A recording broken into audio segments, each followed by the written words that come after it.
మందారమాల, వీరసేనుడి రహస్య గుహాలయం ఇదేనా? అవును స్వామి. మా అన్నగారు గుహాలయం అంటున్నారు ఏమిటి? ఏమిటో నాకు అర్థం కావట్లేదు.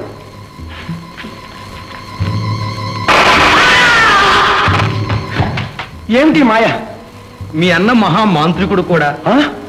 మహామాంత్రుడా? అవును, మీ అన్నగారు లోకమోహిని దేవిని గుహలో బంధించి వెళ్లారు. ఇతరులు లోపలికి పోకుండా దిగ్బంధనం చేసి వెళ్లారు. నేను మాత్రం వారిచ్చిన ఈ అదృశ్యగుళిక సహాయంతో పోయి వస్తుంటాను.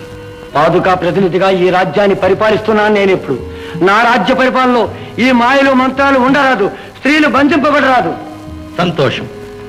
లోకమోహిని దేవిని రాజప్రతినిధిగా నువ్వే మాకు అప్పగించు. ఆమెను ఎలా తీసుకురాగలం స్వామి? మా నాన్నగారు వచ్చే వేళ కావస్తుంది, త్వరపడండి. ఈ అదృశ్య గుళికను 4 భాగాలు చేస్తాను. వీటి సహాయంతో మనం లోనికి వెళ్ళి ఆమెను కూడా వెలుపలికి తీసుకొద్దాం.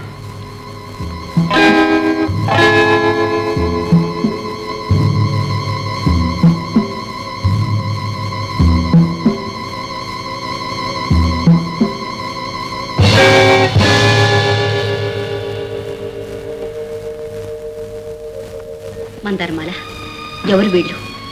ఎందుకు తీసుకొచ్చా? మిమ్మల్ని చెర నుండి తప్పించడానికే వీళ్ళని తీసుకొచ్చానమ్మా. అవునమ్మా, నేను భట్టిని. ఆనాడు గాజుల వ్యాపారిగా వచ్చింది నేనే. విక్రమార్క చక్రవర్తి ఆజ్ఞగా ఇక్కడికి వచ్చాను. ఆనవాలుగా వారిచ్చిన ఉంగరం ఇది.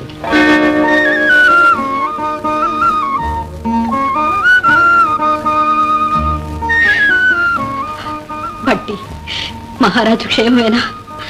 ఈ మాయావి నన్ను అపహరించి తెచ్చి భరించమని బాధిస్తున్నాడు. నన్ను త్వరగా మీ అన్నగారి దగ్గరికి చేర్చు. మా అన్న ఎంతో మంచివాడు అనుకున్నాను. చచ్చా, ఎంత పాడు పని చేశాడు. మహాత్మా ఈమె తక్షణం తీసుకెళ్ళాను. అమ్మా, ఈ గుహ నుండి బయటపడటానికి ఈ అదృశ్య గుళిక శిరస్సును ధరించండి. ఆ పైన వెంటనే ఉజ్జయినికి వెళ్ళాం. మందార, నీ మేలు మర్చిపోలేనమ్మా. బావా, ఏమిటి ఆలోచిస్తూ నిలబడ్డావు? మీ అన్నగారు వస్తే నిన్ను నరికి పారేస్తాడు. పద.